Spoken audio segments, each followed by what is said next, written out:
I've been delivering pizzas for about 6 months now, part-time, mostly evenings. It's usually uneventful. Drop off, small talk, maybe a tip if I'm lucky. But last Friday night, that one was different. I can't stop replaying it. It started like any other delivery. A call came in around 9:45 p.m., just as I was thinking I'd be heading home soon. One large pepperoni with extra cheese. The address was way out on Millertown Road, past the gas station, right before the old lumber mill. I didn't recognize the house number, but I figured it was one of those back road properties I just never had to deliver to before. I remember it being unusually quiet as I drove. No cars, no wind, no noise. Even my music felt wrong, like it was echoing too much in the cab. When I pulled up, the house was barely lit, just a single porch light, flickering like it hadn't been replaced in years. I grabbed the pizza, got out, and walked up to the house. I knocked, no answer. Knocked again. Just when I was about to leave, I heard it. "Come in." Muffled, almost polite. I hesitated. We're not supposed to go inside company policy, but the voice... I don't know, something about it made me freeze. Not threatening, just tired and a little sad. I've got your pizza," I called out. No reply. I should have left.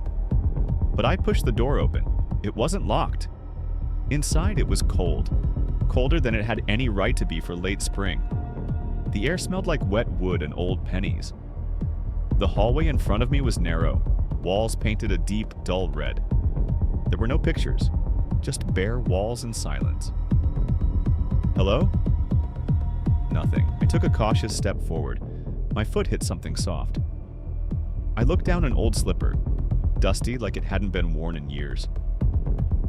I started backing up. I'd seen enough horror movies to know where this was going.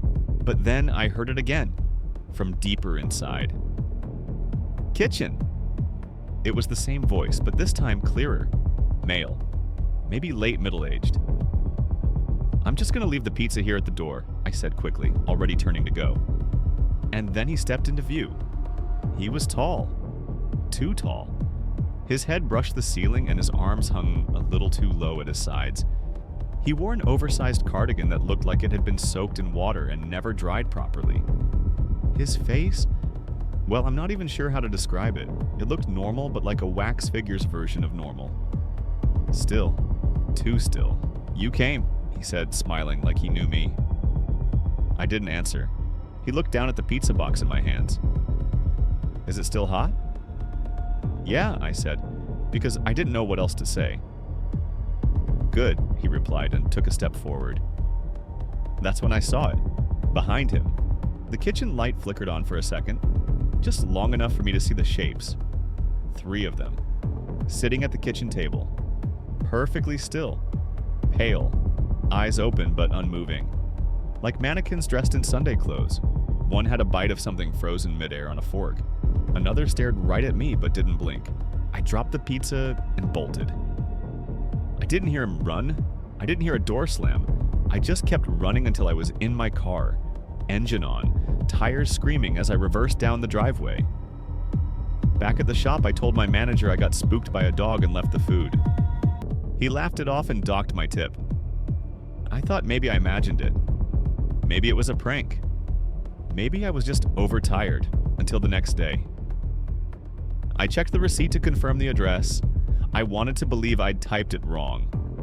But it matched exactly. Out of curiosity or maybe stupidity, I Googled it.